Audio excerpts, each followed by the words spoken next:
Thought I'd do another video just to show what I was speaking about before, how about all these companies, all these social media companies, all involved in hacking people's accounts, stealing your personal information, all this kind of shit. A lot of people know this is true, and some people still cry conspiracy theory on it. It's all true. It's all been proven over and over again. So even though I'm banned on Facebook, I can still view things on Facebook. So I went to Facebook just earlier, and I see what Facebook do nowadays is they insert ads into your newsfeed, and from pages and groups and stuff that have nothing to do with you. And these people pay Facebook to force their ads into your newsfeed. And a lot of these ads most of them contain some kind of virus or something. So I had a quick look at Facebook, and I saw a clear clickbait attempt. I said, oh, this is dodgy as fuck. So I just set everything up and then click it, see what happens. And what do you know? As you can see on this screenshot, a phishing attempt. This is someone who's forcing who has nothing to do with me, who is paying Facebook to force their phishing attempts into my newsfeed with clickbait. This is just the first such item I found on my Facebook newsfeed just now after going to it. So this is not a one-off thing. This is rampant, and they're stealing all your information and selling it. All a big evil scam. So here's proof that Facebook are doing this shit. Facebook are phishing you, and their hackers are paying Facebook to phish you. So Facebook are facilitating all these the theft of your personal information, and they're doing it knowingly and deliberately, and they're doing it rampantly. Just as I said, how Discord do this too. All these people need to go to prison for the rest of their lives. Their entire organizations confiscated and shut down. Every single cent of money they've ever made taken from them. Everything they own confiscated. Oh, and I should add, if you could look at the screenshot, it says live now, shared a link, and it says sponsored. Just to prove what I say, it's sponsored. I'll add something else, really important point that I've made a lot of times, but I haven't made this crystal clear, is when it comes to hacking threats and phishing and stealing personal information, all this kind of stuff, I support the rules of self-defense, and it doesn't matter where you are in the world, you do this stuff. You are threatening more than their life. You're threatening their legacy, all their personal information, all the stuff that's more important than their life. So anyone who wants to make the equal defense argument, as you can only apply as much aggression as you need to defend yourself against equal aggression. Otherwise, that's a bullshit argument to begin with. But even those who make that argument, well, what they're threatening with you with is more than your life. So you can take more than their life. You can take their life and their legacy, because they're threatening your legacy. People live and die for their legacy. They spend their whole lives building a legacy and passing that on to their children and culture. So your legacy is more important. So when people make hacking threats, they forfeit their life. And I support the execution, the assassination of every single hacker in the entire world who does this, who compromises people's personal information, and especially those who make terrorist and extortion threats and make money off other people's personal information. This is the foundation of international law. Zero tolerance. There's a clear line drawn in the sand over this. Maintain that line, and anyone who tries to move that line, eradicate them. I support the death penalty.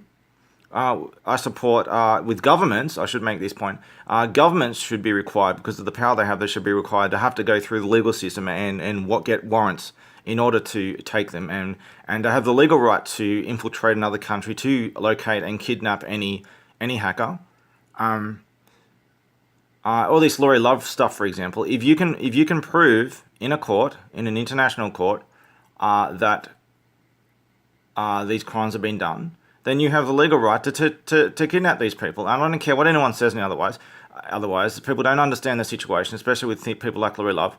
You need to first, a government needs to first prove that this crime has been done, and then they after justifying this in an international court, they can, which is not very maintained for agreement with. There needs to be a whole system of international court that hasn't been properly made yet, and then they can pretty much have the legal right to, if that country does not hand that person over, the victim country can literally invade that country and take over that country, take that perpetrator and any other perpetrator doing the same things, and enforce any restrictions they deem necessary to prevent such crimes happening in the future. These are the conditions of world peace. This is how big boys play. But when it comes to civilians or individuals, even if it doesn't matter if someone's working for the government and they're threatened on an individual basis, it's still the same thing as an individual, as a normal citizen, or what you wouldn't even call it, it's just a civilian. If you're a person, not an organization, so you're not acting on behalf of an organization, you're acting on your own, and some person or group somewhere in the world makes a serious, credible hack threat against you, extortion threat, terrorism threat, whatever. These are serious threats against your legacy.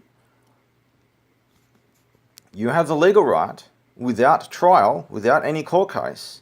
If it comes to court, then you're going to have the evidence to back this up, because if you don't, you're going to get into shit too.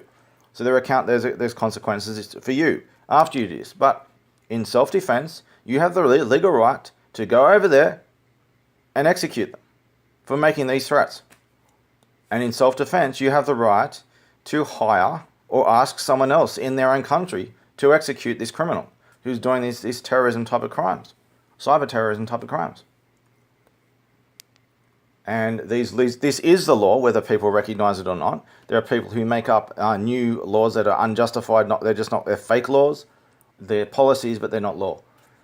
I establish the rule of proper law, real law, with zero tolerance for those who violate certain lines. And when it comes to hacking threats and terrorism threats and stuff like that, and stealing personal information, threatening someone's legacy, you threaten their legacy, you forfeit your life, buddy. You're dead. I do a lot of things first, as much as I can, such as arming the victims to fight back against them. And I try and work with government agencies if I can to give them a chance to redeem themselves.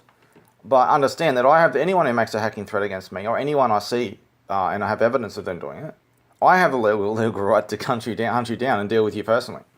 And so does anyone else in the world. You lose all your rights. Your government's not going to protect you. Your own buddies aren't going to protect you. Your own buddies are probably going to dob you in.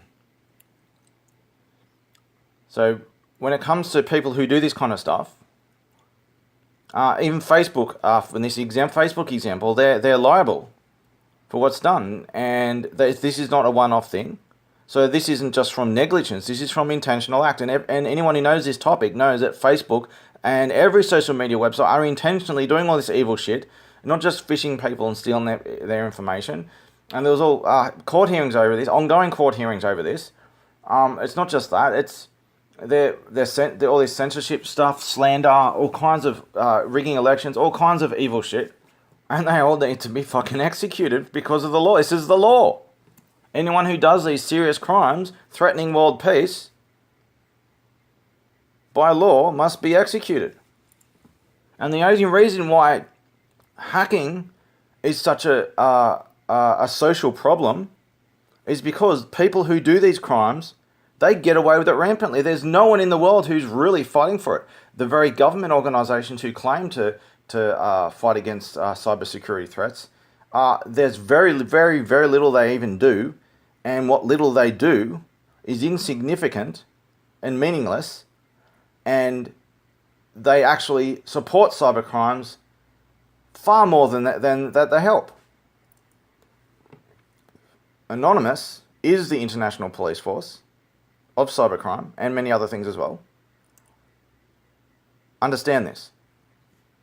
Help me fight these criminals. Know the law, know your rights, know where the line is in the sand, and deal with anyone who crosses certain lines appropriately.